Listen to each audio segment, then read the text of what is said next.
we've all played that game, and everyone's watching play that game where you're like, I'm done. All right, just one more, and it's the worst game of your life. Yeah. And Winter's right. You then have to play another one because you can't go to bed on a loss. That's not right. It's never worth it. This is how you lose like 300 MMR in a night. You don't do this. You just go to bed when you have to go to bed. I'd be quite happy to start the night with 300 MMR.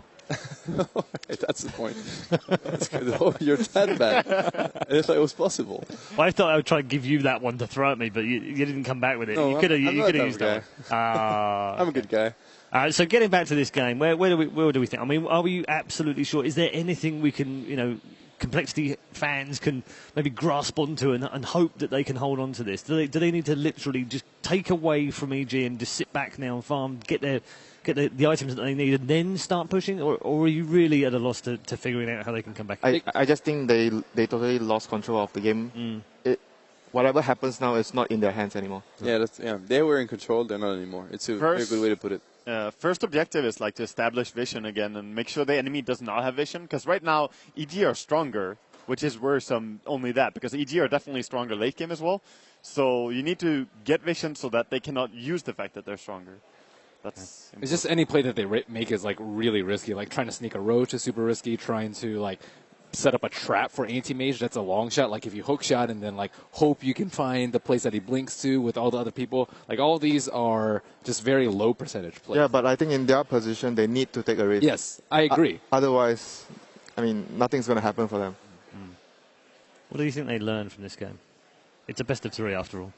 They can take learnings. They can move on to. There's a reason why teams aren't leaning towards Chen right now. It's just because it's so risky. You lose one push, you lose all your creeps, and then you take 5 minutes to gather up your whole team, push up all the lanes, get to your T3, and then by that time, Chen's heyday is already over. I like that they did go for it, but when the best teams aren't picking it, and they used to pick it, there's a reason why they stopped. I feel it's also the issue with playing against anti-mage, because one mistake like this costs so much. They do wrong this game. They played, sure, itemization wasn't the best, but it doesn't necessarily lose. It can lose you a game that's even, but a game that you're crushing, you could get away with it. But here they did one mistake that was, just splitting a bit, trying to deal with the anti-mage split push, not in the best way, and then suddenly we're actually saying that, all right, because you're in complexity fan, you're like, they just lost a couple of heroes. I mean, EG, they got 9 kills before, they got all the towers. How can they lose the game because they did a mistake? Well, that's anti-mage for you. It's really hard to deal with the hero if you're not fully prepared. Okay.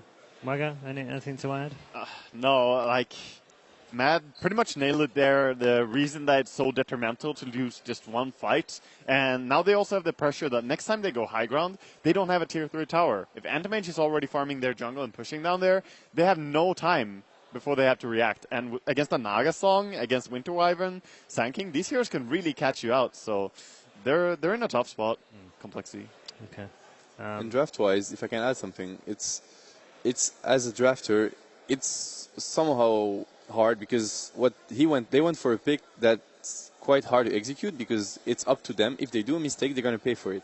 But on the other hand, if you look at it, they were in control thanks to this because they were on the offensive. And I feel like if you're complexity, you want to play versus EG, winning is not impossible, but it's going to be called an upset, you're not the favorite. Then taking control of the game like this is always good. It's risky, but it's good. Okay.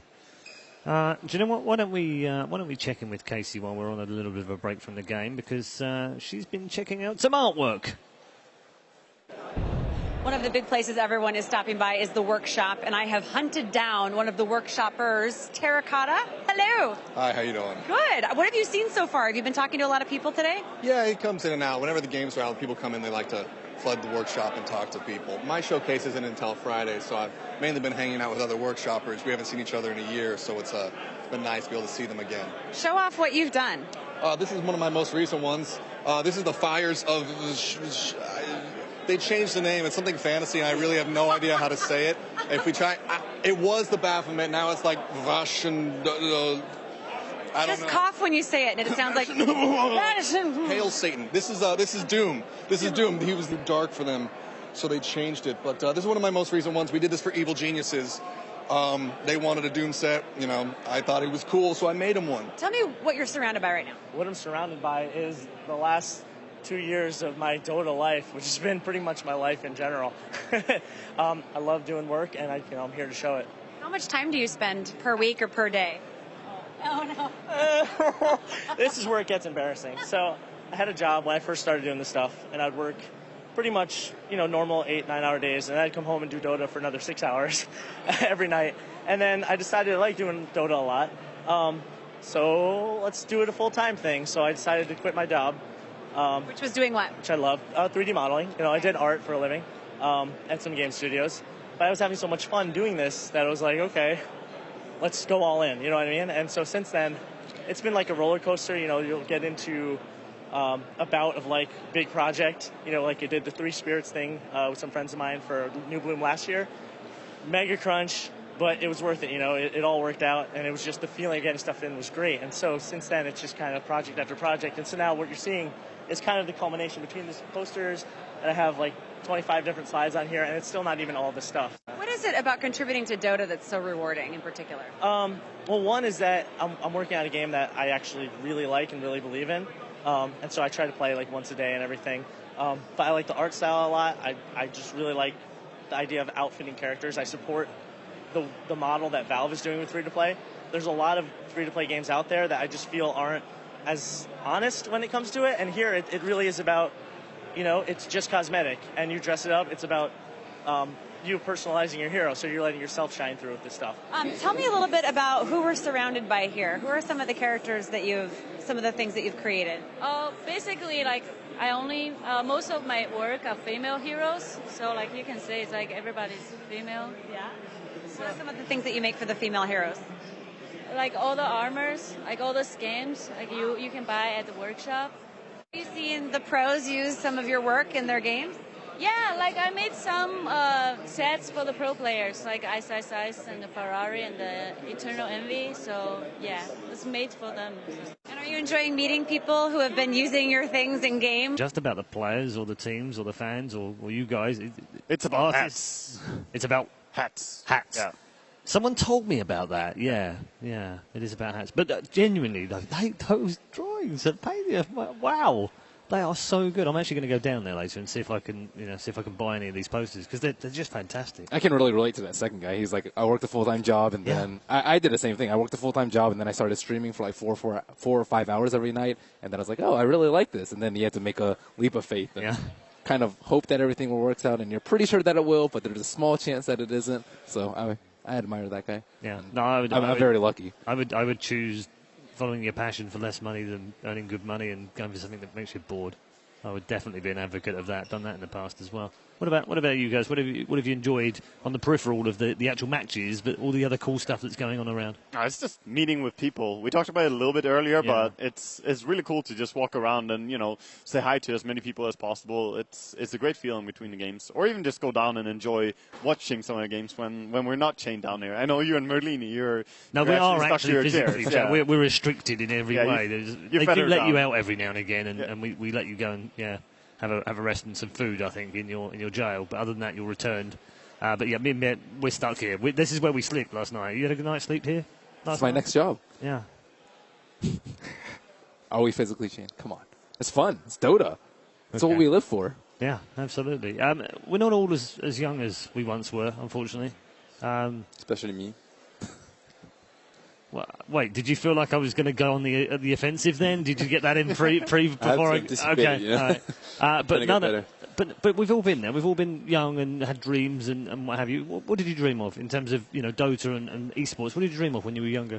I was just driven by competition. It's just you start, you're super bad. I remember my first game, I was some juggernaut that I didn't even understand you could, craft items. I was running around with a recipe and with some, and then I was just dying to creeps, because I was just tanking the whole wave, and my teammates were like, "Can you stop feeding? You're actually ruining the game." And I was like, "I'm sorry, I don't know what I'm doing. Like, just hide, be sneaky." And then I spent the whole game level 1 in the jungle between trees, and what are you doing now? I'm like, I'm not feeding, and I'm doing good. I've been alive for like the past 10 minutes or whatever. That's what I did in my first game. Oh, really? So you were my friends literally told me, just pick techies, go to the trees, and do your thing. Yeah, exactly. Wow. It actually, and you know where I started to put my mines at the start? I just mined my next to my towers because I thought I was actually defending the towers. But don't make fun of us because if we No, actually I'm not. I'm definitely no. We're all in the same boat here. That's we're all you're all boat. in our team, right? The team we Yes, spoke about yes, yesterday. absolutely. That's you. I would not make fun of you because seeing as we're in, Dota confession right now, I'm going to come clean with my first game. Okay. All right. I spent 20 minutes trying to find the second shop. What do you mean there's a second shop? Where the hell is it on this map? Could not find it. I was trying to finish it. I can't remember what I was trying to buy, but whatever I was trying to buy, the finishing item was in the... I'm like, I don't even know where this shop is. Someone give me a map. So you run around? Yeah, I was running around. Go back to fountain. It literally was running around. It must be on the other side. They must have made it harder. That makes sense, right? So I go to the other side, and then, of course, I die every time. And I'm just getting really frustrated. Why do I keep getting killed? And they're like, please stop feeding. The others are like, why is he going to the others? Probably thought it was their shop, in their base, their fountain.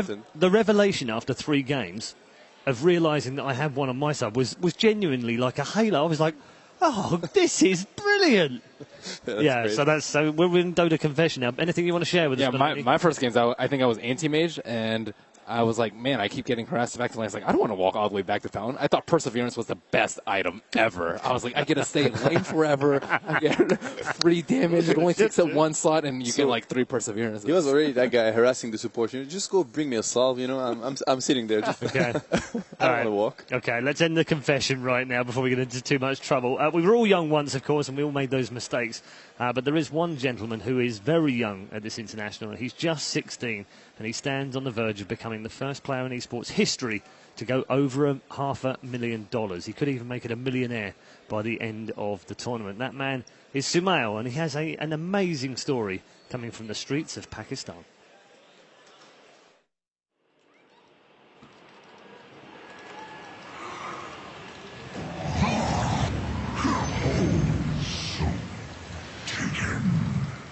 When I first met Sumail, I knew this kid was going to be big.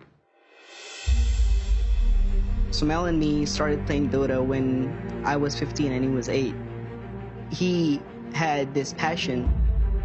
For Sumail, all that mattered was being the best. His desire to compete at the highest level, his will to be a professional, that was the most prominent thing that I got from him. So when a spot opened up on Able Geniuses, Sumail was the first person that we thought of.